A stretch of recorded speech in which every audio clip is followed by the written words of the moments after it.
ایک آدمی نے کل مجھے کہا، انہوں نے کہا جی میرے ایک پتہ نہیں کی ہے، میری ایک ٹانگ جو ہے نا، ایک ٹانگ وہ شل ہو گئی، اس میں سے جان ہی نکل گئی ہے، بیٹھے بیٹھے یہ ہو گیا. تو میں اب وہ اسے چھوٹی سی پکڑی ہوئی، تو کیا کروں؟ میں کہ ایک دعا ہے اللہ کے نبی نے بتائی ہے، وہ دعا اصل میں اللہ کے نبی جو دعائیں بتائی تھیں وہ اس لیے بتائی تھی کہ ہمارے مسئلے حل ہو جائیں.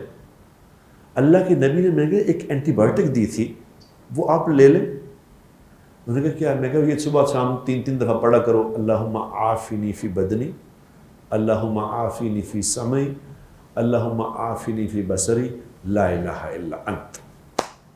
اتنی ساری بات کہ یا اللہ میرا، اللہم عافنی فی بدنی، یا اللہ میرا پورا جسم جو ہے نا یہ خیریت سے رہے، اس کو عافیت سے رکھنا، اس میں پریشانی نہ آئے. اب دیکھو نبی کی سوچ دیکھو، نبی نے کیا بتایا، اللہم عافنی فی بصری، میری آنکھیں ٹھیک رہیں، فی سمعی، یا اللہ میرے کان ٹھیک رہیں.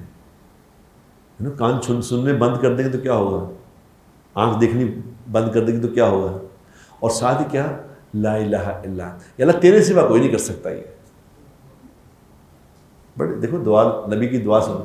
اس نے کہا جی مجھے وہ کر دیں، واٹس ایپ پہ مجھے وائس نوٹ کر دیں.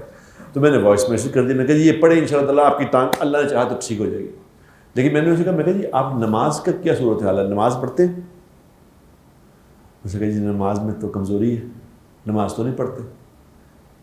تو میں کہ یہ چاہے صبح 3 دفعہ پڑھنے، شام کو 3 دفعہ، یہ 3000 دفعہ پڑھیں گے نا کوئی اثر نہیں کرے گا، یہ وظیفہ کوئی اثر نہیں کرے گا، کیونکہ یہ وظیفے کو اللہ نے نماز سے جوڑا ہوا ہے. جو نماز پڑھے گا اس کا کوئی وظیفہ، اس کا وظیفہ اثر کرے گا. یاد رکھنا، اگر تم نماز نہیں پڑھتے تو پڑھو جتنے مرضی وظیفے، جاؤ